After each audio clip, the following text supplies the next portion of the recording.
আল্লাহর পয়গম্বর বলেন, যে দিনের শুরুতে ফজরের নামাজের পরে সাইয়্যিদুল ইস্তিগফারটা একবার পাঠ করবে দিল থেকে, বলেন কোথায় থেকে? একবার দিল থেকে সাইয়্যিদুল ইস্তিগফার পাঠ করবে। আল্লাহর পয়গম্বর বলেন, ফামাতা মিন ইয়াউমিহি ক্বাবলা ইউমসিয়া, যদি ওই বান্দা ওই বান্দি যে সাইয়্যিদুল ইস্তিগফারটা ফজরের নামাজের পরে পাঠ করলো, সারাদিন দুনিয়ার বিভিন্ন কাজের মধ্যে আমরা সাধারণত লিপ্ত থাকি, আবার লিপ্ত হয়ে গেলাম।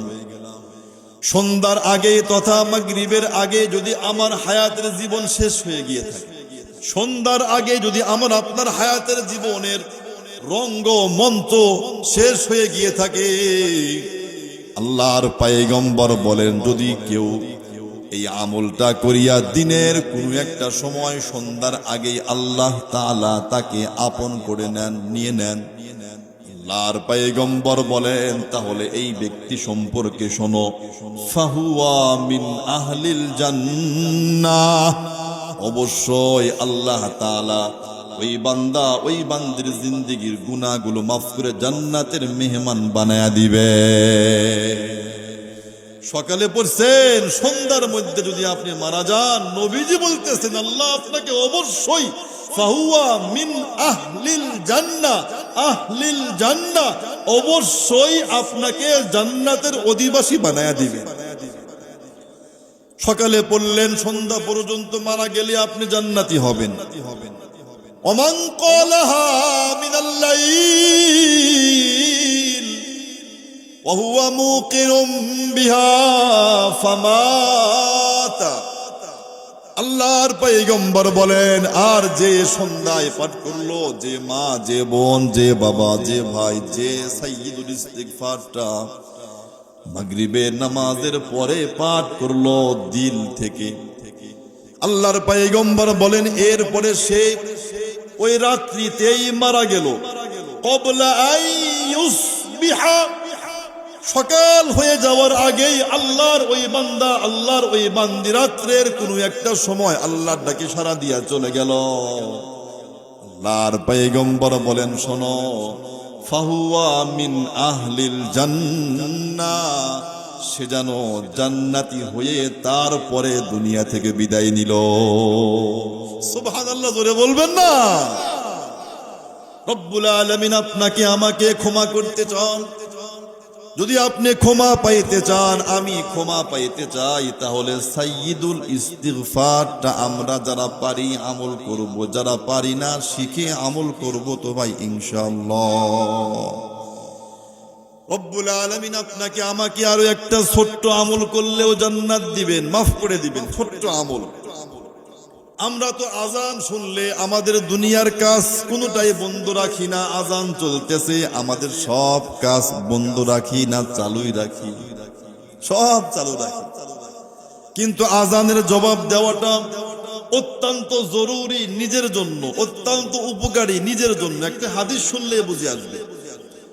হাদিসের কিতাবের নাম সহিহ মুসলিম, হাদিস নম্বর 385 নম্বর হাদিসের বর্ণনা।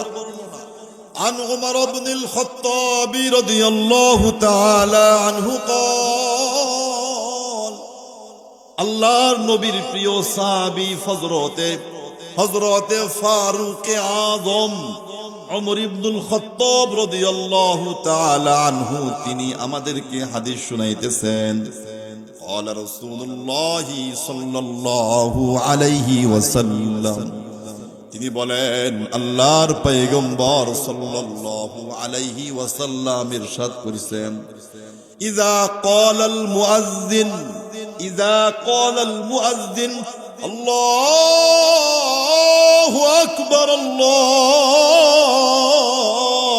আকবার, আল্লাহর পয়গম্বর বলেন, যখন মুয়াজ্জিন সাহেব আজান দিতে শুরু করিয়া আল্লাহু আকবার, আল্লাহু আকবার বলে, فقال أحدكم الله أكبر الله أكبر, নবীজি বলেন যখন মুয়াজ্জিন বলবে আল্লাহু আকবার আল্লাহু আকবার, তোমরা যারা আজানের জবাব দিবে, তোমাদের থেকে যে আজানের উত্তর দিবে, মুয়াজ্জিন যা বলল তুমিও তাই বলবে, সে যেন তাই বলে।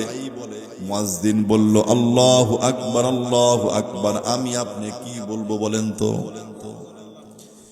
আল্লাহর পয়গম্বরের পরে বলেন সুম্মা ক্বালাল মুয়াজ্জিন, আবার যখন মুয়াজ্জিন বলবে আশহাদু আল্লা ইলাহা ইল্লাল্লাহ, মুয়াজ্জিন বলবে আশহাদু আল্লা ইলাহা ইল্লাল্লাহ, ফাকালা আশহাদু আল্লা ইলাহা ইল্লাল্লাহ, আযানের জবাব যে দিবে সেও যেন বলে আশহাদু আল্লা ইলাহা ইল্লাল্লাহ। সুম্মা ক্বালাল মুয়াজ্জিন আশহাদু আন্না মুহাম্মাদার রাসূলুল্লাহ, আল্লাহর পয়গম্বর বলেন এরপরে যেই সময় মুয়াজ্জিন বলবে আশহাদু আন্না মুহাম্মাদার রাসূলুল্লাহ, ফাকালা আশহাদু আন্না মুহাম্মাদার রাসূলুল্লাহ, মুয়াজ্জিন যখন আশহাদু আন্না মুহাম্মাদার রাসূলুল্লাহ বলবে, যে উত্তর দিবে যে জবাব দিবে সে যেন এটাই বলে আশহাদু আন্না মুহাম্মাদার রাসূলুল্লাহ। আমাদের দেশে একটা ভুল প্রচলন আছে, যখন মুয়াজ্জিন বলে আশহাদু আন্না মুহাম্মাদার রাসূলুল্লাহ আমরা কি বলি?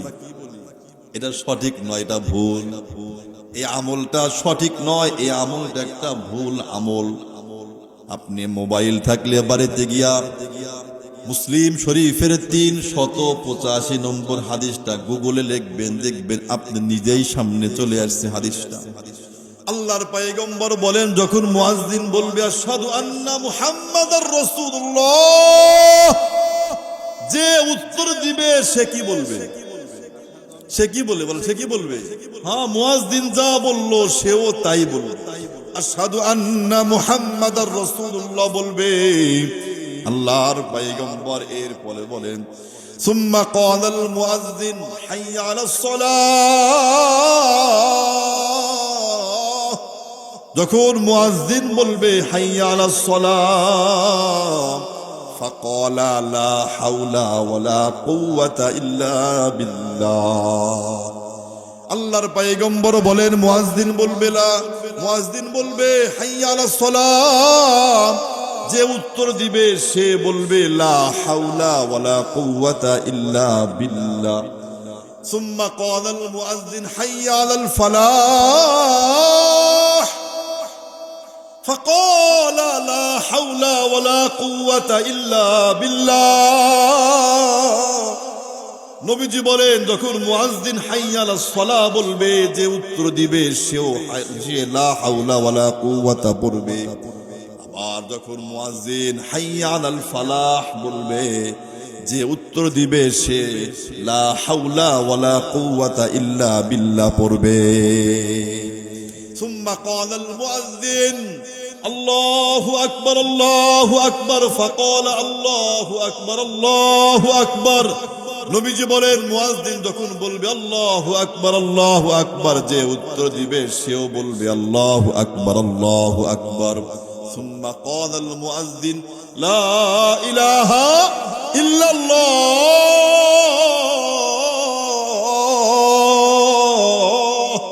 فقال لا إله إلا الله। আল্লাহর পয়গম্বর বলেন মুয়াজ্জিন যখন বলবে লা ইলাহা ইল্লাল্লাহ, যে উত্তর দিবে সেও বলবে লা ইলাহা ইল্লাল্লাহ।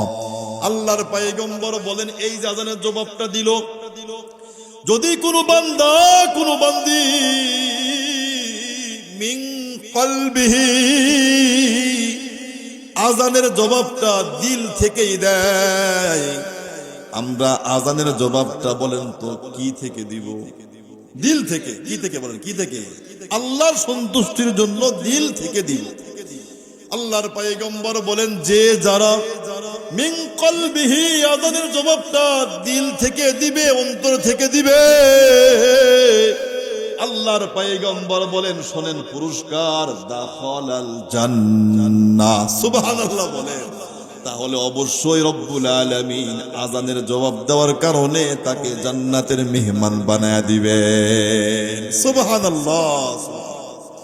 তাহলে আমরা আজান দেওয়ার সময় আজকে আলোচনা শোনার আগ পর্যন্ত আমরা বিভিন্ন কথাবার্তা এই সেই কাজের মধ্যে লিপ্ত থেকেছি, কিন্তু আজকে থেকে নিয়ত রাখবো, যখন আজান হবে তখন আমি আজানের জবাব আর উত্তর দেব ইনশাআল্লাহ। ইনশাআল্লাহ রব্বুল আলামিন আপনাকে আমাকে মাফ করতে চান। একটা আমল দিয়েছেন, যে আমলগুলা ছোট হলেও আমার জন্য আল্লাহর পক্ষ থেকে মাফ আর ক্ষমা পাওয়ার জন্য যথেষ্ট।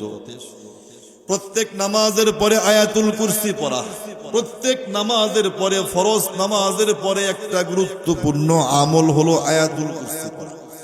হাদিসের কিতাবের নাম সুনানুন নাসাই, হাদিস নম্বর 9848, 9848 নম্বর হাদিসের বর্ণনা। عن أبي أمامة الباهلي رضي الله تعالى عنه قال قال النبي صلى الله عليه وسلم নবীজির প্রিয় সাহাবী হযরত আবু উমামা আল বাহিলি আমাদেরকে হাদিস শুনাইতেছেন।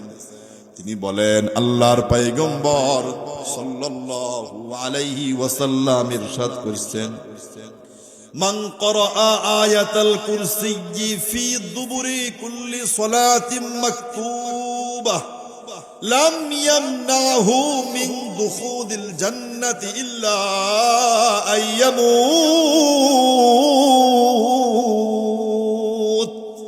আল্লাহর পয়গম্বর বলেন, যে উম্মত, যে উম্মতি প্রত্যেক দিন 5 ওয়াক্ত নামাজের পরে, প্রত্যেক দিন 5 ওয়াক্ত নামাজের পরে বার করে আয়াতুল কুরসি পাঠ করবে, আল্লাহু লা ইলাহা ইল্লা হুয়াল হাইয়ুল কাইয়্যুম লা তাখুযুহু সিনাতু ওয়ালা নাওম লাহু মা ফিস সামাওয়াতি ওয়া মা ফিল আরদ মান যাল্লাযী ইয়াশফা'ু ইনদাহু ইল্লা বিইذনিহি يعلم ما بين أيديهم وما خلفهم ولا يحيطون بشيء من علمه إلا بما شاء وسع كرسيه السماوات والأرض ولا يؤوده حفظهما وهو العلي العظيم। আল্লাহর পয়গম্বর বলেন, যে প্রত্যেক দিন 5 ওয়াক্ত ফরজ নামাজের পরে একবার করে আয়াতুল কুরসি পাঠ করবে, লাম ইয়ামনাহু মিন দুখুলিল জান্নাতি ইল্লা আইয়ামুত। আল্লাহর পয়গম্বর বলেন, ওই ব্যক্তির মৃত্যু হওয়া ছাড়া জান্নাতে পৌঁছাইতে আর বড় কোনো বাধা নাই।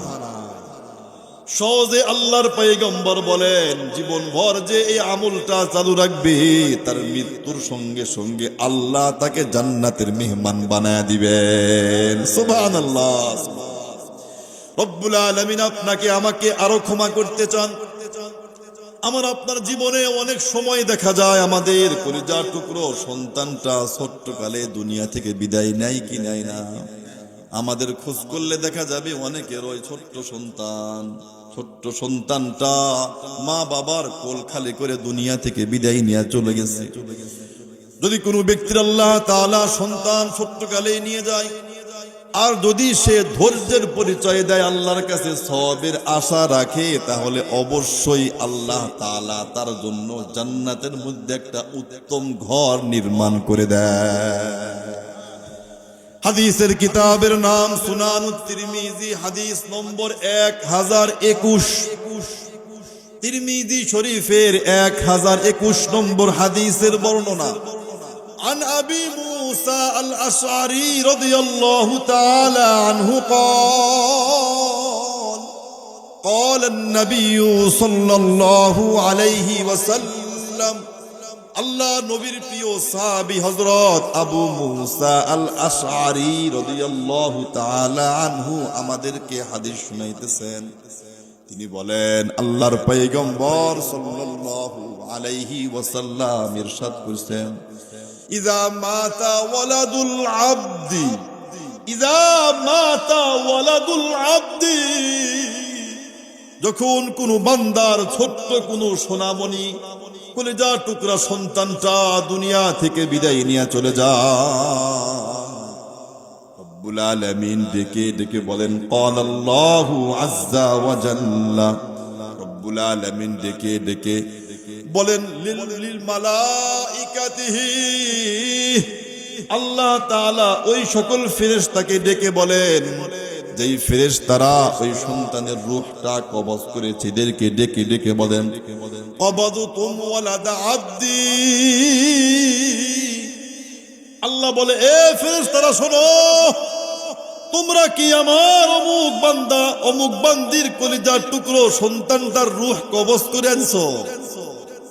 কবদতুম ওয়ালাদা আবদি, আমার বান্দার আমার অমুক বান্দার সন্তানটার রূহ দান কবজ তোমরা করে আনছো? ফায়াকুলুনা নাম, ফেরেশতা বলে হ্যাঁ আল্লাহ, হ্যাঁ আমরা অমুক বান্দার সন্তানের রূহটা কবজ করে আনছি। রব্বুল আলামিন এরপরে বলেন ফায়াকুল, এ আমার ফেরেশতারা শোনো, কবদতুম সামরাতা ফুআদিহি, তোমরা কি আমার বান্দার নারী সেরা ধন ছিনিয়ে আনছো? তোমরা কি আমার বান্দির নারী সেরা ধন তোমরা ছিনিয়ে আনছো, নিয়ে আনছো, কবজ করেছো জান? ফায়াকুলুনা নাম, ফেরেশতা বলে হ্যাঁ আল্লাহ, আমরা আপনার অমুক বান্দা অমুক বান্দির সন্তানের রূহটা কবজ করে এনেছি। এরপর রব্বুল আলামিন ডেকে ডেকে বলেন ফায়াকুলু মাযা ক্বালা আবদি, যখন তোমরা আমার বান্দা আমার বান্দির ছোট্ট কলিজার টুকরো সন্তানের রূহটা কবজ করে আনলে তখন তারা কি বলেছে বলো তো দেখি? আল্লাহু আকবার, বলো তো দেখি তারা ওই সময় আমার ওই বান্দা পাগলপাড়া বান্দা আমার ওই পাগলপাড়া বান্দি তখন বলো তো, বলো জবান দিয়া কি উচ্চারণ করছে? কিছু বলছে? কিছু বলছে কি? ফায়াকুলুন, ফেরেশতা বলে হ্যাঁ আল্লাহ বলছে। বলে কি বলছে? হামিদাকা ওয়াস্তারজা, হামিদাকা ওয়াস্তারজা, ও রব্বুল আলামিন যেই সময় তাদের সন্তান কলিজার টুকরো সন্তানের রূহটা আমরা বের করে নিয়ে আসলাম, তখন আপনার বান্দা আপনার বান্দি বিচলিত হয় নাই, তারা বলেছে হামিদাকা আই আলহামদুলিল্লাহ, সমস্ত প্রশংসা কার জন্য? তারা বলছে আল্লাহ আপনি দিয়েছেন, আপনি নিছেন,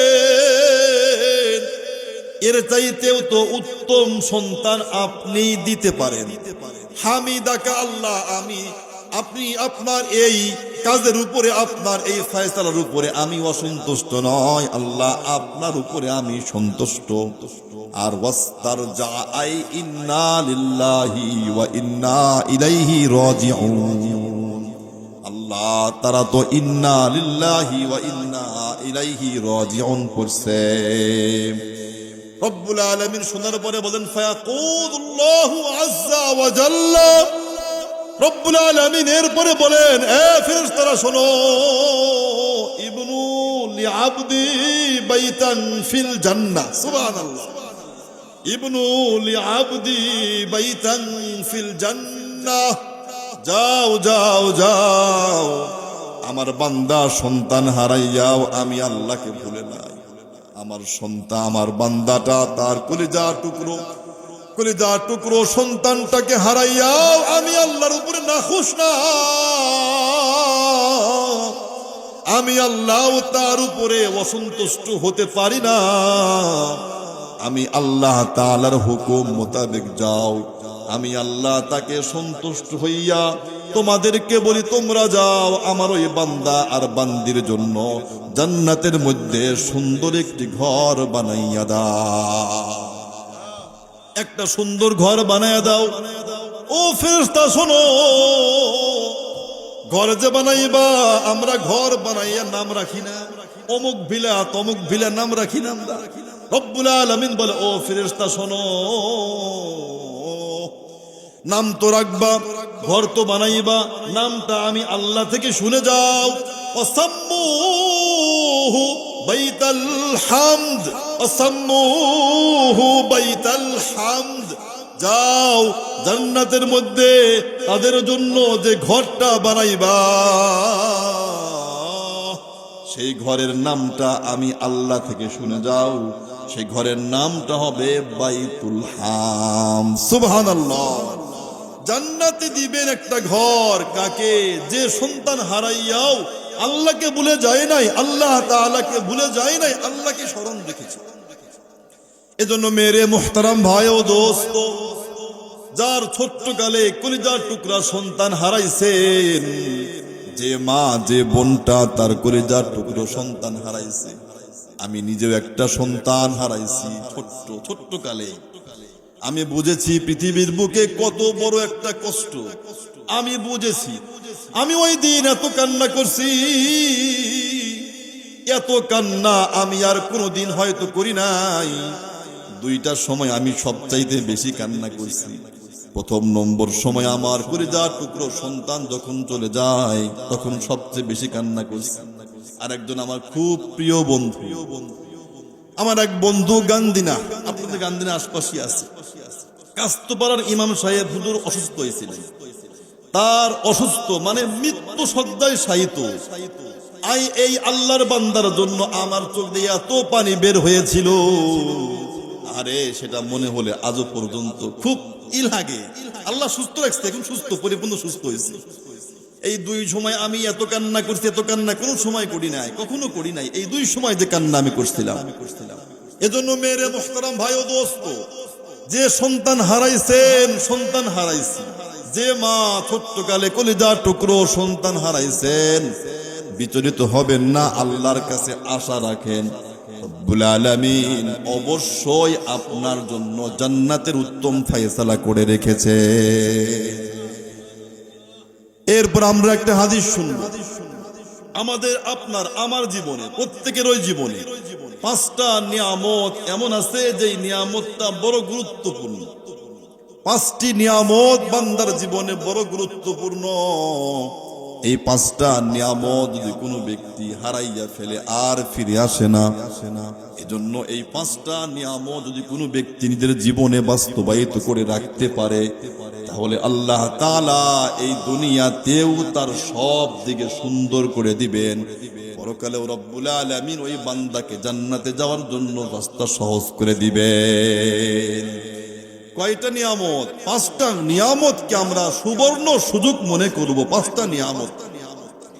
হাদিসের কিতাবের নাম মুস্তাদরাকে হাকিম, হাদিস নম্বর ৭৮৪৬, সহিহুল জামে হাদিস নম্বর ১০৭৭, শুআবুল ঈমান লিল বাইহাকি হাদিস নম্বর ১০২৪৮। وعن ابن عباس رضي الله تعالى عنه قال, নবীজির প্রিয় সাহাবী চাচাতো ভাই হযরত আব্দুল্লাহ ইবনে আব্বাস হাদিস শুনাইতেছেন। তিনি বলেন, قال النبي صلى الله عليه وسلم لرجل وهو يعظه, নবীর একজন সাহাবী, গ্রাম্য সাহাবী নবীজির কাছে আসছেন। আল্লাহ নবীজি তাকে পাঁচটা উপদেশ দিয়েছেন, পাঁচটা নসিহত করেছেন, পাঁচটা ওয়াজ করেছেন। প্রথম নম্বর ওয়াজ, এ আমার সাহাবী শোনো, ইগতানিম খামসান ক্বাবলা খামসিন, তুমি তোমার হায়াতে পাঁচটা নিয়ামত প্রাপ্ত হইবা। পাঁচটা নিয়ামত তুমি পাবে ঠিক, তবে এই পাঁচটা নিয়ামত চিরদিন কারো সঙ্গে থাকে না, এক সময় বিদায় নিবে। যতদিন পর্যন্ত তোমার কাছে এই পাঁচটা নিয়ামত থাকবে এতদিন পর্যন্ত তুমি এই পাঁচটি নিয়ামতের কদর করবে। আমরাও বলি ইনশাআল্লাহ এই পাঁচটা নিয়ামতের কথা শুনবো আর কদর করব, মূল্যায়ন করব তো ইনশাআল্লাহ। এক নম্বর নিয়ামত, আল্লাহর পয়গম্বর বলেন শাবাবাকা ক্বাবলা হারামিক। দুই নম্বর নিয়ামত অসিহহাতাকা ক্বাবলা সুকুমিক। তিন নম্বর নিয়ামত অসিহহাতাকা ক্বাবলা সুকুমিক ওয়া গিনাআকা ক্বাবলা ফাকরিক। চার নম্বর নিয়ামত ওয়া ফারাগাকা ক্বাবলা শুগলিক। পাঁচ নম্বর নিয়ামত ও হায়াতাকা ক্বাবলা মাউতিক। আল্লাহর পয়গম্বর বলে এ আমার সাহাবী শোনো, এক নম্বর নিয়ামত একবার পাইবা বারবার পাইবা না, শাবাবাকা ক্বাবলা হারামিক। যৌবনকাল তোমাকে আল্লাহ তাআলা একবার দিবেন, যৌবনকাল তুমি একবার পাইবা। যৌবন পাইয়াই তোমার যা মনে চাই তা করবা না, বরং তুমি তোমার যৌবনকালটাকে হালাল পথে ব্যয় করবা, হালাল পথে তুমি তোমার যৌবনকালটাকে ব্যয় করবা। ও আমার সাহাবী শোনো, শাবাবাকা ক্বাবলা হারামিক। যৌবন ফুরিয়ে যাওয়ার আগেই তুমি তোমার যৌবনকালকে কদর করবা, সুবর্ণ সুযোগ মনে করবা, গনিমত মনে করবা। কেননা যৌবন একবার আসে, বারবার আসে না। যে হারাইছে সে বোঝে কত বড় একটা মহামূল্যবান সম্পদ হারাইছে। যৌবন কালটাকে আমরা ভাই খরচ করব হালাল পথে, হারাম পথে নয়। কেননা আমাদের সামনের দিন কেমন আছে, আমিও কারো না কারো হক আমার জন্য কেউ না কেউ অপেক্ষায় আছে। যার জিনিস তাকে দিয়ে দাও, ভিন্ন পথে খরচ করিও না। কেননা যেই ব্যক্তি অপচয় করে পরবর্তীতে তার নিজের ওই তো কমতি রয়ে যায়।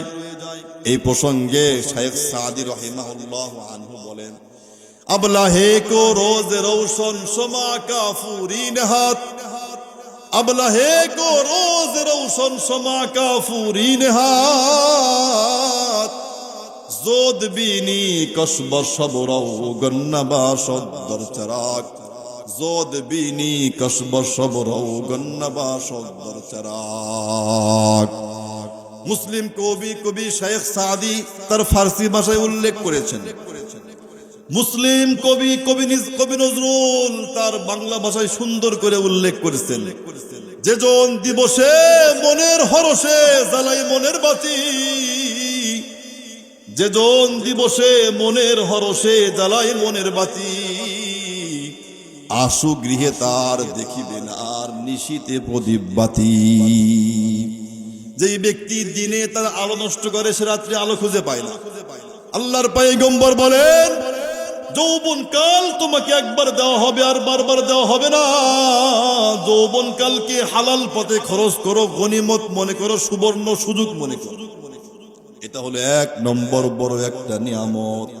যারা আমরা এই নিয়ামতে আছি, এই নিয়ামতটা ধরে রাখবো তো ইনশাআল্লাহ, ইনশাআল্লাহ, ইনশাআল্লাহ, ইনশাআল্লাহ।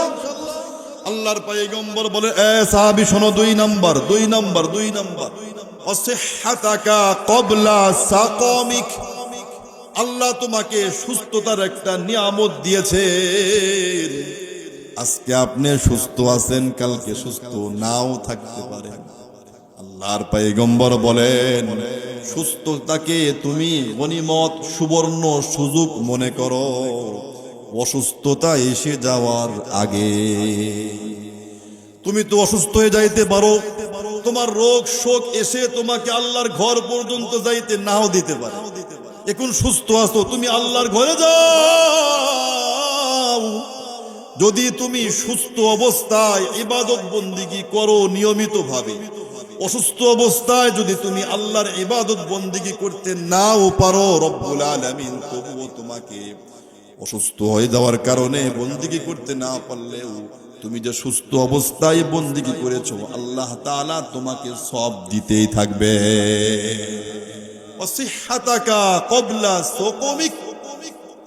অসুস্থতা এসে যাওয়ার আগেই তুমি তোমার সুস্থতাকে কাজে লাগাও।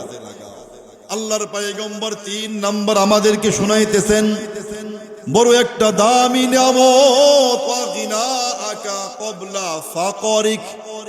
উম্মত রে,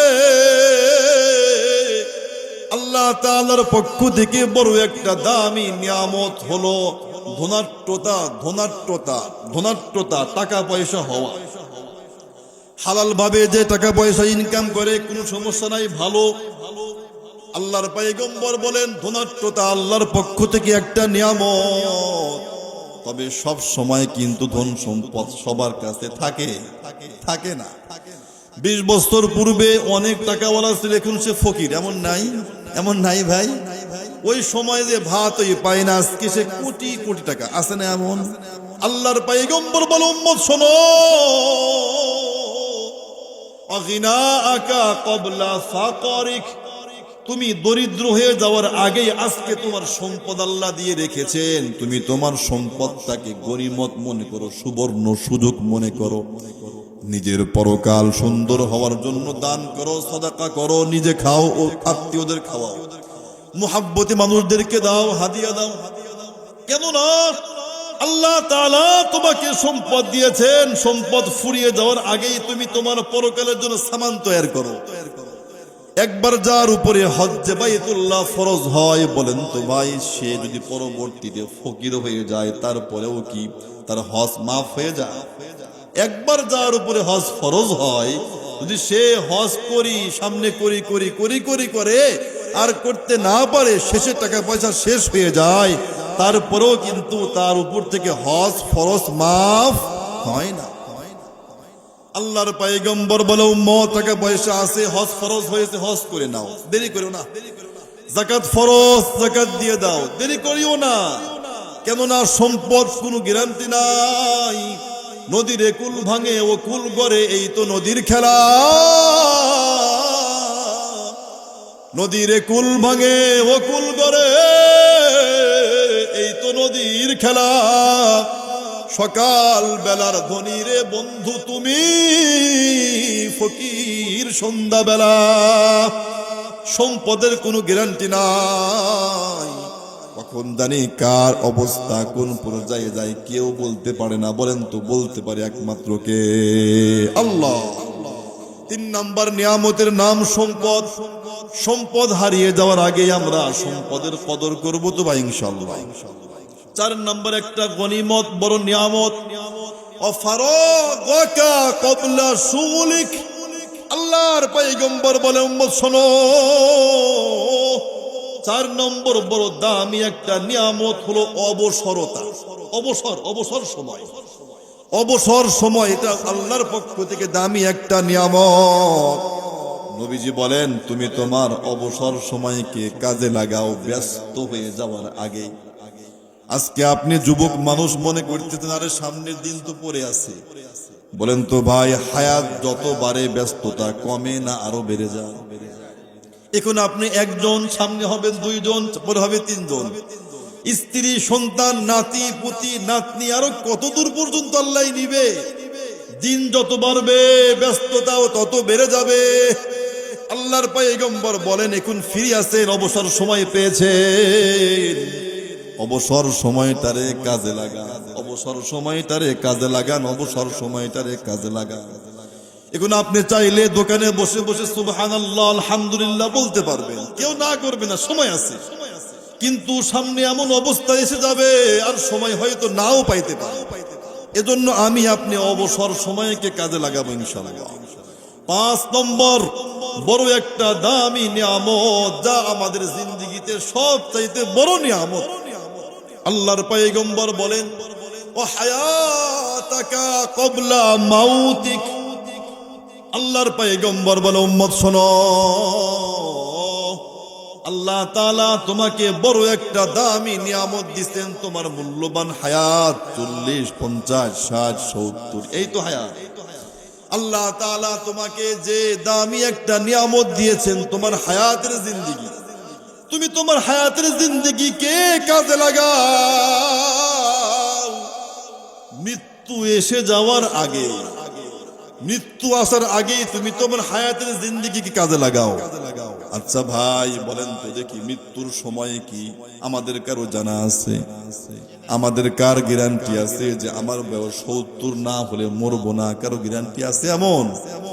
কয়েকদিন আগেও তো আমার সমাজে এক ভাই মারা গেলেন, বয়স মাত্র 18-19 বছর।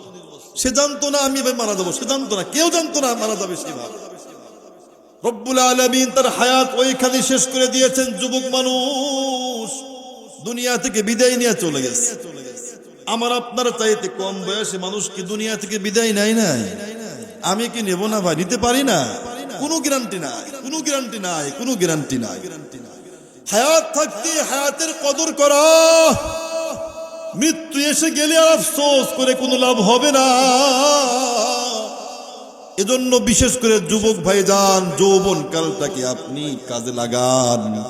যৌবন কালের ইবাদতটা আল্লাহর কাছে সবচাইতে বেশি প্রিয়। যৌবন কালের ইবাদত আল্লাহর কাছে খুবই প্রিয়, খুবই প্রিয়, খুবই প্রিয়। রব্বুল আলামিন আপনাকে যৌবন কালের হিসাব চাইবে আল্লাহর কাছে। যৌবন কালের হিসাব দিতেই হবে। ছোট্ট কালে একটা দুর্বলতার সময়, বৃদ্ধ বয়সটাও দুর্বলতার সময়, আর এই দুই দুর্বলতার মাঝখানে শক্তিশালী একটা সময়ের নাম হলো যৌবন কালের সময়। যৌবন কালের ইবাদত বন্দিগি আমি আপনি কেমন করেছি রব্বুল আলামিনের সামনে আমাকে আপনাকে বলতে হবে। হাদিসের কিতাবের নাম সুনানুত তিরমিজি, হাদিস নম্বর 2416, 2416 নম্বর হাদিসের বর্ণনা। وعن ابن عمر رضي الله تعالى عنه قال عن ابن مسعود رضي الله تعالى عنهما قال নবীর দুইজন সাহাবী হাদিসটা রওয়ায়াত করেন। আব্দুল্লাহ ইবনে ওমর তিনি শুনছেন আব্দুল্লাহ ইবনে মাসউদ থেকে। নবীজির প্রিয় সাহাবী আব্দুল্লাহ ইবনে মাসউদ রাদিয়াল্লাহু তাআলা আনহু বলেন, قال النبي صلى الله عليه وسلم, আল্লাহর পয়গম্বর বলেন, لا تزول قدم ابن آدم يوم القيامة من عند ربه حتى يسأل عن خمس। কিয়ামতের দিন রব্বুল আলামিনের সামনে থেকে কোন বান্দা কোন বান্দি একটা কদম উঠাইতে পারবে না যেই পর্যন্ত 5টা প্রশ্নের উত্তর সেই বান্দা আল্লাহর সামনে দিতে না পারবে। আল্লাহর সামনে 5টা প্রশ্নের উত্তর না দেওয়া পর্যন্ত সে আল্লাহর সামনে থেকে একটা কদমও উঠাইতে পারবে না। প্রথম নম্বর প্রশ্ন হবে আন উমরিহি ফিমা আফনা। আল্লাহর পয়গম্বর বলেন প্রথম প্রশ্ন হবে, এ বান্দা বলো, এ বান্দি বলো, তুমি তোমার জীবনটাকে কোন ভাবে ব্যয় করে দিয়েছো? তুমি তোমার হায়াতের জিন্দেগিটাকে কিভাবে ব্যয় করে দিয়েছো বলো। 2 নম্বর প্রশ্ন হবে ওয়ান শাবাবিহি ফিমা আবলা। ওয়ান শাবাবিহি ফিমা আবলা। ও যুবক বান্দা শোনো, তুমি তোমার যৌবন কালটাকে কোন পথে ব্যয় করে দিয়েছো বলো। তুমি তোমার যৌবন কালটাকে আল্লাহর ঘর মসজিদের সময় দিয়েছো নাকি তার আড্ডাতে সময় দিয়েছো? তুমি তোমার যৌবন কালটাতে আমি আল্লাহ তাআলার জিকিরের সময় কাটছে না গান বাজনায় সময় কাটছে? তুমি তোমার যৌবন কালটা হিসাব দিয়ে যাও, যৌবন কালের হিসাব দাও। যাও তুমি আমি আল্লাহর আরশের নিচে ছায়া গ্রহণ করো। সুবহানাল্লাহ। যৌবন কালের হিসাব না দেওয়া পর্যন্ত আমাদেরকে আল্লাহ তাআলা এক কদমও উঠাতে দিবেন না। 3 নম্বর প্রশ্ন হবে ওয়া মালিহি, আমার আপনার সম্পদ সম্পর্কে। মিন আইনা ইকতাসাবাহু। ও বান্দা তুমি তোমার জিন্দেগীর সম্পদগুলো কিভাবে তুমি অর্জন করছো বলো। তুমি কি সুদ আর ঘুষের মধ্যে লিপ্ত থেকে তুমি তোমার সম্পদ বাড়াইছো? তুমি কি অন্যের হক নষ্ট করে সম্পদ বাড়াইছো? তুমি কি বোনের সম্পদগুলো মেরে দিয়া নিজে সব করিয়া তুমি বড়লোক হইছো? বলো আজকে তুমি বলো তোমার সম্পদগুলো ইনকাম তুমি কিভাবে করছো? 4 নম্বর প্রশ্ন হবে ওয়াফিমা আনফাকাহু, আর তুমি যে হালাল সম্পদ যা কামাই করছিলা সেগুলো তুমি কোন পথে ব্যয় করেছো? বলো তুমি কোন পথে ব্যয় করছো বলো। 5 নম্বর প্রশ্ন হবে, আল্লাহর পয়গম্বর বলেন ওয়ামাযা আমিলা ফিমা আলিমা, ওয়ামাযা আমিলা ফিমা আলিমা।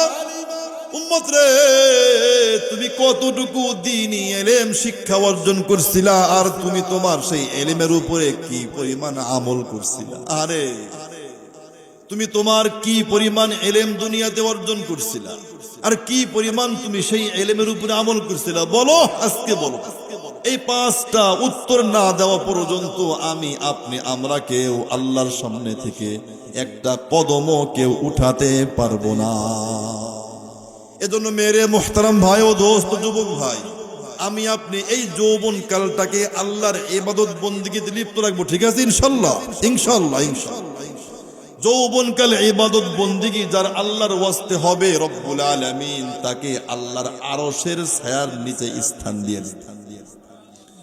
হাদিসের কিতাবের নাম সহিহুল বুখারী, হাদিস নম্বর 660 নম্বর হাদিসের বর্ণনা। عن أبي هريرة رضي الله تعالى عنه قال قال النبي صلى الله عليه وسلم, নবীজির প্রিয় সাহাবী হযরত আবু হুরায়রা বলেন, আল্লাহর পয়গম্বর সাল্লাল্লাহু আলাইহি ওয়াসাল্লাম ইরশাদ করেছেন, সাবআতুন ইউযিল্লুহুমুল্লাহু ফি যিল্লিহি ইয়াওমা লা যিল্লা ইল্লা যিল্লুহু। আল্লাহর পয়গম্বর বলেন, কিয়ামতের দিন আল্লাহ তাআলা নিজের আরশের ছায়ার নিচে 7 শ্রেণীর মানুষকে স্থান দিয়ে দিবেন। আল্লাহ তাআলার আরশ মহল্লা ছাড়া আর কোন ছায়া সেই দিন থাকবে না। রব্বুল আলামিন ওই দিন 7 শ্রেণীর মানুষকে আল্লাহ তাআলা তার আরশের নিচে ছায়া দান করবে। 1 নম্বর ব্যক্তি ইমামুন আদিল, ইমামুন আদিল, যে ন্যায়পরায়ণ বাদশা, যে ন্যায় নীতির সঙ্গে বিচার আচার করছে, দেশ চালাইছে। ন্যায়পরায়ণ বাদশা, ন্যায়পরায়ণ শাসক যে হবে দুনিয়াতে, আপন জনের বিচার যেমন করে দূর ব্যক্তি বিচার তেমন করছে। তার কাছে আপনার পর ভিন্নতা নাই, সবাইকে একরকম মনে করছে। ন্যায়পরায়ণ বাদশাকে রব্বুল আলামিন কিয়ামতের দিন কঠিন মাহশরে আল্লাহ তাআলা নিজের আরশ মহল্লার ছায়ার নিচে তাকে স্থান দিয়ে দিবে। 1 নম্বর। 2 নম্বর, আল্লাহর পয়গম্বর বলেন, শাবুন নাশা ফি ইবাদাতিল্লাহি আযজা ওয়া জাল্লা। ওই যুবক যে তার যৌবন কালটাকে আল্লাহ তাআলার ইবাদত বন্দেগীতে কাটিয়ে দিয়েছে, সুবহানাল্লাহ। যে যুবক তার যৌবন কালটাকে আল্লাহ তাআলার ইবাদত বন্দেগীতে কাটিয়ে দিয়েছে। যুবক মানুষ আল্লাহর ঘর মসজিদে যায়, নামাজ পড়ে। যুবক মানুষ দ্বীনি মাহফিলে আসে। যুবক মানুষ আলেম ওলামাদের সঙ্গে সুসম্পর্ক বজায় রাখে। যুবক মানুষ আলেমদের খুব মহব্বত করে। যুবক মানুষ দ্বীন ইসলামকে খুব মহব্বত করে। আল্লাহর পয়গম্বর বলেন, যে যুবক তার যৌবন কালটাকে আল্লাহ তাআলার ইবাদত বন্দেগীর মধ্যে কাটায় দিবে, রব্বুল আলামিন ওই যুবককে কিয়ামতের দিন আল্লাহর আরশের নিচে তাকে ছায়া দান করবেন, সুবহানাল্লাহ। 3 নম্বর, আল্লাহর পয়গম্বর বলেন, ওয়া রাজুলুন, 3 নম্বর ওই ব্যক্তিও কলবুহু মুআল্লাকুম বিল মাসাজিদ, যে বান্দা কলবটা, অন্তরটা তার মসজিদের সঙ্গে লাগানো, লটকানো। ফজরের নামাজ পড়ে এসেছে, আবার চিন্তা জোহরের নামাজ আমাকে মসজিদের সঙ্গে, মসজিদে গিয়া জামাতের সঙ্গেই পড়তে হবে। জোহর পড়ে আসছে, আসরের টেনশন, আসর পড়ছে, মাগরিবের টেনশন, মাগরিব পড়ছে, এশার টেনশন, এশা পরে ওয়াজ মাহফিল শুনছে, ফজরের টেনশন। আছে না? আছে না? আল্লাহর পয়গম্বর বলেন, ওই যুবক, যেই যুবকটা নামাজ পড়িয়া ওই ব্যক্তিও, যেই ব্যক্তি নামাজ পড়িয়াও তার অন্তরটা আল্লাহর ঘরের সঙ্গে লটকানো থাকে, মুহাব্বত থাকে, নামাজের ফিকির করে, আর পয়গম্বর বলেন আল্লাহ তাআলা এই বান্দাকেও কিয়ামতের দিন তার আরশের ছায়ার নিচে স্থান দিয়া দিবেন। 4 নাম্বার, আল্লাহর পয়গম্বর বলেন ওয়ারাজুলানে তাহাব্বা ফিল্লাহ। আল্লাহ পয়গম্বর বলেন ওই 2 ব্যক্তিও, যে 2 বান্দা পরস্পরকে মুহাব্বত করে, একমাত্র বলেন তো কার সন্তুষ্টির জন্য? একটু জোরে বলেন, কার সন্তুষ্টির জন্য? আল্লাহ তাআলার সন্তুষ্টির জন্যই একজন অপরজনকে মুহাব্বত করে। ইজতামা আলাইহি ওয়া তাফাররাকা আলাইহি, এক জায়গাতে বসলেও একত্রিত হলেও আল্লাহর সন্তুষ্টির জন্যই হয়, আবার ভিন্ন হলেও আল্লাহ তাআলার সন্তুষ্টির জন্যই তারা ভিন্ন হয়ে যায়। আল্লাহর পয়গম্বর বলেন যে 2 জন মুহাব্বত করে আল্লাহ তাআলার জন্যই, এই 2 জনকেও কিয়ামতের দিন আল্লাহ তাআলা তার আরশের নিচে ছায়া দান করবেন। সুবহানাল্লাহ, সুবহানাল্লাহ। 5 নম্বর আল্লাহর পয়গম্বর বলে উম্মত শোনো, ওয়ারাজুলুন দাতহু ইমরাতুন যাতু মানসাবিন ওয়া জামালিন ফাকালা ইন্নী আখাফুল্লাহ। আল্লাহর পয়গম্বর বলে উম্মত শোনো, 5 নম্বর ওই ব্যক্তি যেই যুবকটাকে কোন সুন্দরী মেয়ে, বংশ ভালো এমন সুন্দরী গুণবর্তী মেয়ে তাকে অপকর্মের দিকে ডাকে, প্রেম প্রীত ফুসতানোর দিকে তাকে ডাকতেছে, আর যুবক বলে এই শোনো শোনো শোনো। যুবক কি বলে? ফাকালা ইন্নী আখাফুল্লাহ। যুবকটা বলে এই শোনো, এই নারী শোনো, তুমি আমাকে যেই পথে ডাকতেছো, না না না, আমি তো আমার আল্লাহকে বেশি ভয় করি। সুবহানাল্লাহ। আমি তো আমার রব আল্লাহকে ভয় করি, আমি তো আমার রব আল্লাহকে ভয় করি। আল্লাহর পয়গম্বর বলেন যে যুবকটা এমন অফার পাওয়া সত্ত্বেও নিজেকে গুটিয়ে নেয়, আল্লাহর ভয় করে, এটা বলতে পারে রব্বুল আলামিন তাকে হাসরের কঠিন দিনে, কঠিন মুহূর্তে আল্লাহ তাআলার নিজের আরশের ছায়া তাকে দান করবেন। সুবহানাল্লাহ।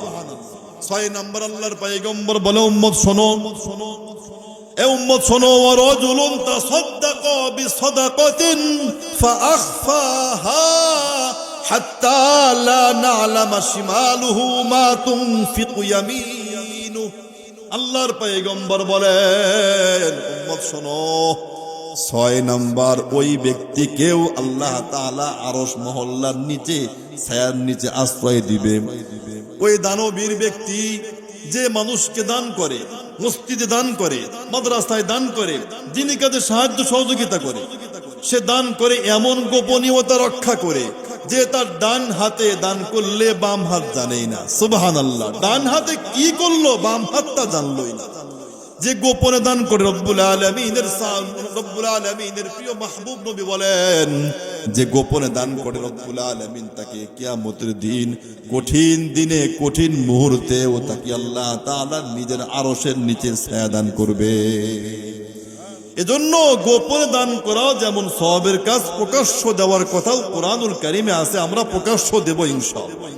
7 নম্বর আল্লাহর পয়গম্বর বলে উম্মত শোনো, ওয়ারাজুলুন যাকারাল্লাহ খালিয়ান। ওই বান্দা, ওই বান্দি যে নির্জনতার সময় আল্লাহ তাআলার জিকির করে, জিকির করে, নির্জনতা পাইয়াও সে আল্লাহর জিকির করে। আমরা তো নির্জন কক্ষ পাইলে একটা বড় মোবাইল পাই। নির্জনতা অবস্থা মানে গুনাহের আমাদের বড় একটা মাধ্যম, নির্জন সময় গুনাহের বড় একটা মাধ্যম হয়ে গেছে। আল্লাহর পয়গম্বর বলে ওই যুবক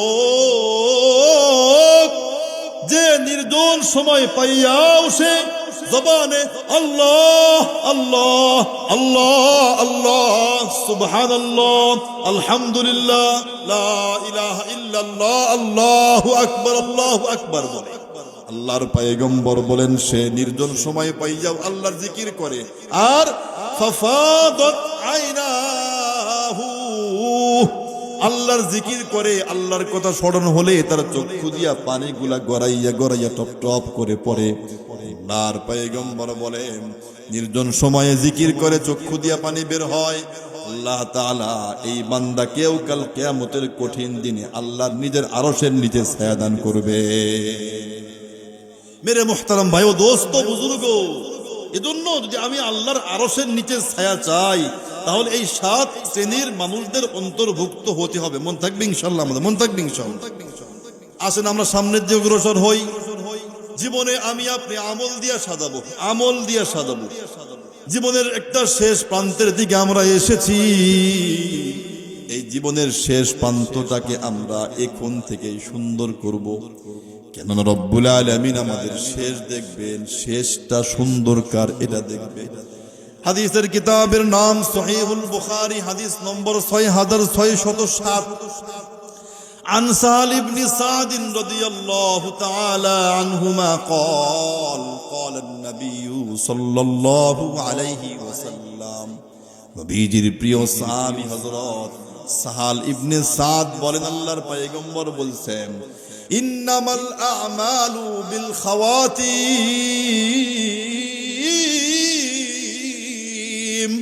আল্লাহর পয়গম্বর বলে, উম্মত শোনো, তোমার জীবনের শেষটা যেমন হবে আল্লাহর কাছে তুমি তেমন হয়ে যাবা। সুবহানাল্লাহ। সহজ বলতে গেলে শেষ ভালো যার, শেষ ভালো যার সব ভালো তার, শেষটা যার ভালো হবে সব ভালো তার হবে। আমার আপনার জীবনটা গুনাহের মাধ্যমে কেটে গিয়েছে, আজকের মাহফিলে এসেছি, আজকে নিয়ত করি আর গুনাহ করব না, ফিরে আসলাম, রবের সঙ্গে সম্পর্ক করব। নিয়ত করেন, রব্বুল আলামিন আপনাকে সহজ পথ বের করে দিবেন।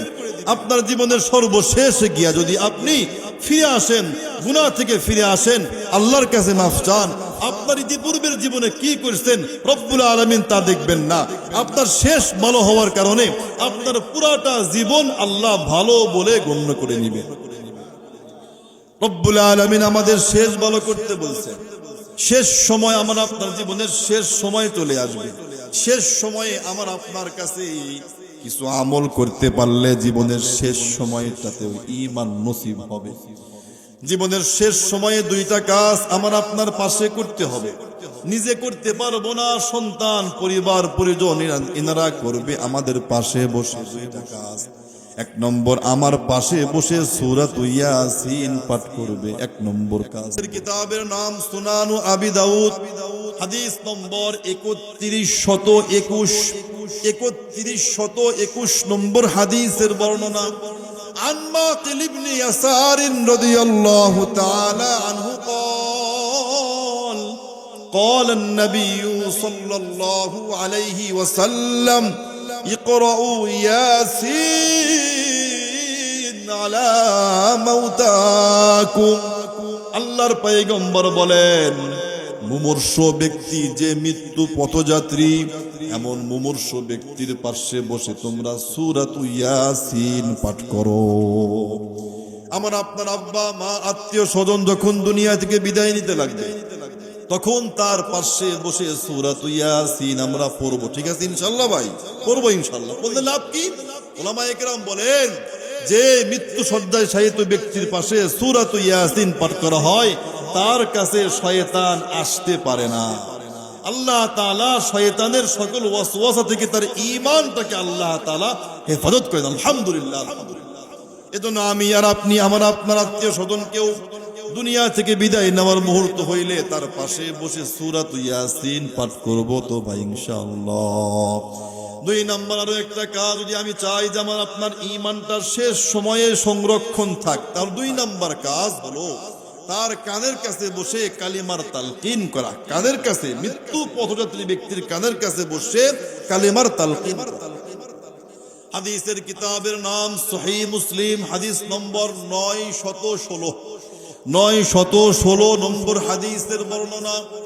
عن أبي سعيد الخدري رضي الله تعالى عنه قال النبي صلى الله عليه وسلم لقنوا موتاكم لا إله إلا الله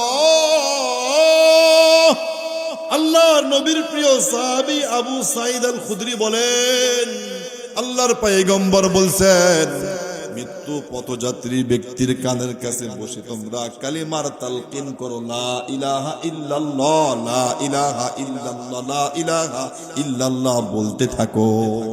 কানের কাছে বসে লা ইলাহা ইল্লাল্লাহ, লা ইলাহা ইল্লাল্লাহ বলবো। বললে কি হবে? আমি আপনি দেখবো যে কালিমা আমি আপনি কানের কাছে শুধু পড়বো, তাকে বলতে বলবো না। আপনি বলবেন, দেখবেন সে জিহ্বা নাড়াইতেছে আর পড়তেছে। তখন দেখবেন তার জিহ্বা নড়তেছে, ঠোঁটটা নড়তেছে, পড়তেছে। তখন আপনি আর বলবেন না, শুধু দেখবেন। যখন আবার দেখবেন যে তার ঠোঁটটা বন্ধ হয়ে গেছে, নড়ে না, মৃত্যুর সাকরাত শুরু হয়ে গিয়েছে, আপনি আবারও পড়তে শুরু করবেন, লা ইলাহা ইল্লাল্লাহ, লা ইলাহা ইল্লাল্লাহ পড়বেন। উদ্দেশ্য তার যেন শেষ কথাটা হয় লা ইলাহা ইল্লাল্লাহ।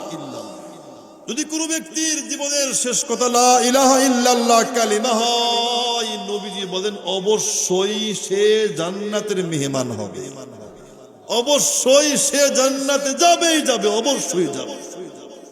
হাদিসের কিতাবের নাম সুনানু আবি দাউদ, হাদিস নম্বর 3116, 3116 নম্বর হাদিসের বর্ণনা।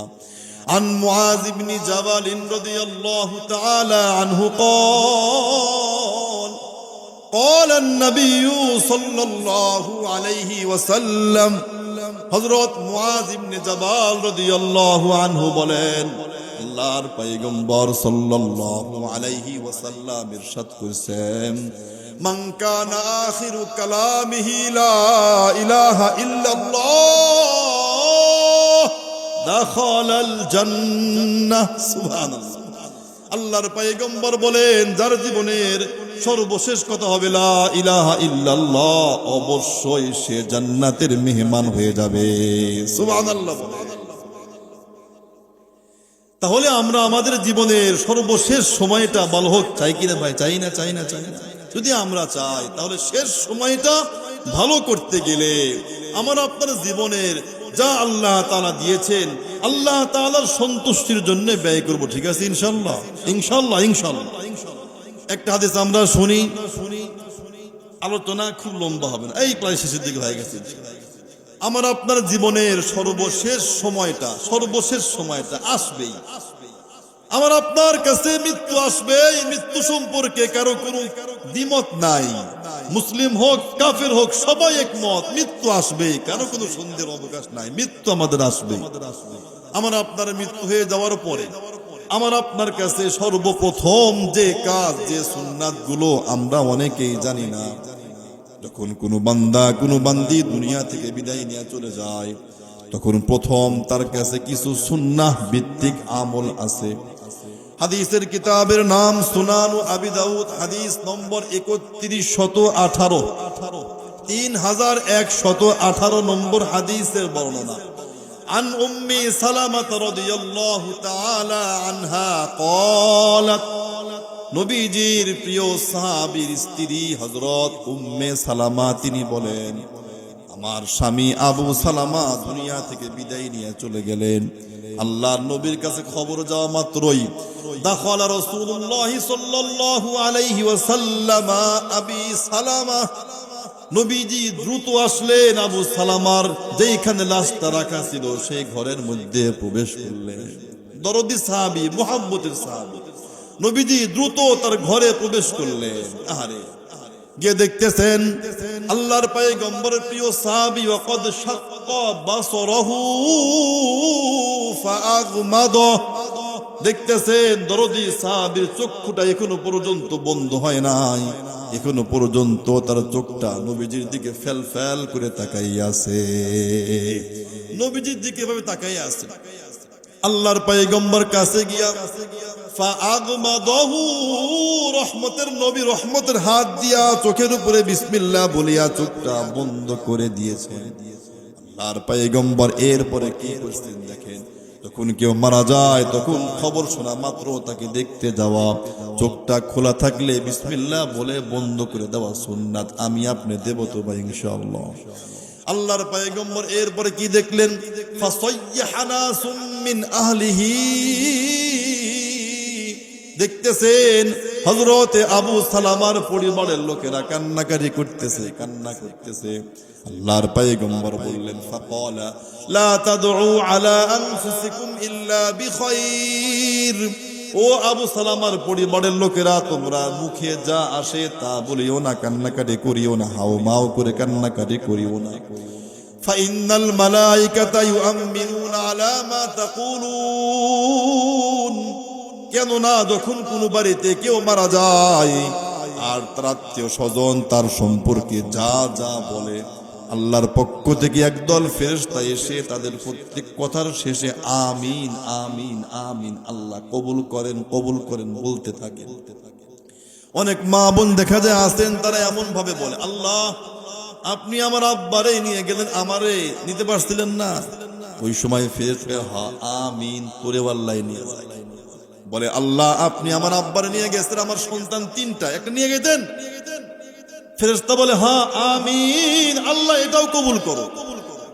আল্লাহর পয়গম্বর বলে, খবরদার, লা তাদউ আলা আনফুসিকুম ইল্লা বিখাইর। মনে চাইলে তার জন্য ভালো কিছু বললে বলো, অন্যথায় এই সমস্ত কথা বলিও না।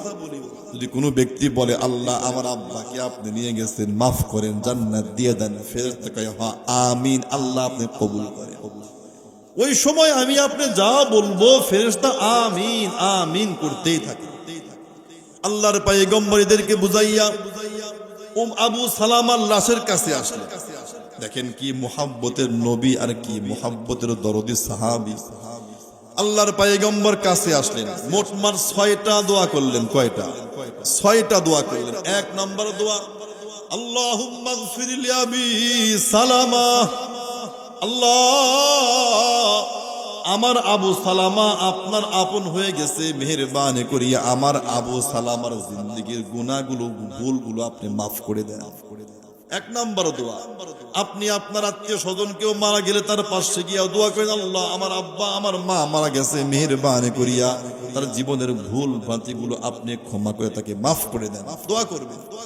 2 নম্বর দোয়া, আল্লাহর পয়গম্বর বলেন, ওয়ারফা দারাজাতাহু ফিল মাহদিয়িন। আল্লাহ আমার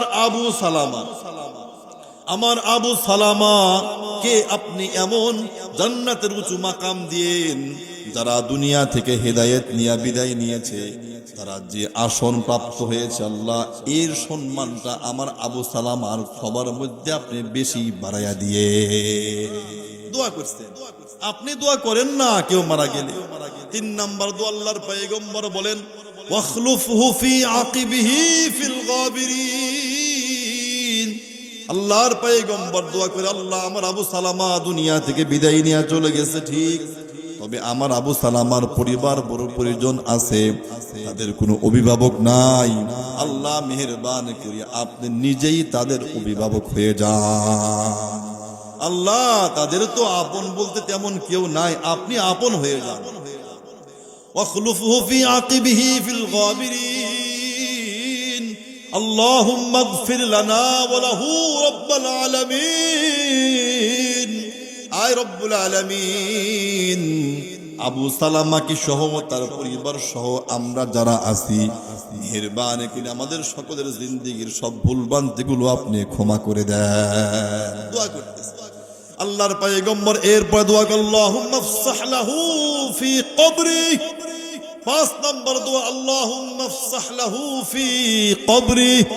আল্লাহ আমার আবু সালামা দুনিয়া থেকে বিদায় নিয়ে চলে গেল, ছোট্ট একটা কবরের মধ্যে সে কিভাবে থাকবে, আল্লাহ আমার আবু সালামার জন্য তার কবরটাকে আপনি বিশাল বড় বানায়া দিয়ে।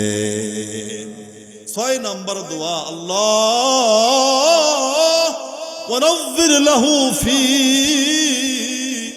আমার আবু সালামা অন্ধকার কবরে কিভাবে থাকবে, আয় রব্বুল আলামিন মেহেরবানি করিয়া আপনি আমার আবু সালামার কবরের মধ্যে জান্নাতের আলোয় আলোকিত করে দিয়েন। সুবহানাল্লাহ, কি সুন্দর দোয়া আল্লাহর পয়গম্বর আমাদের শিখিয়েছেন।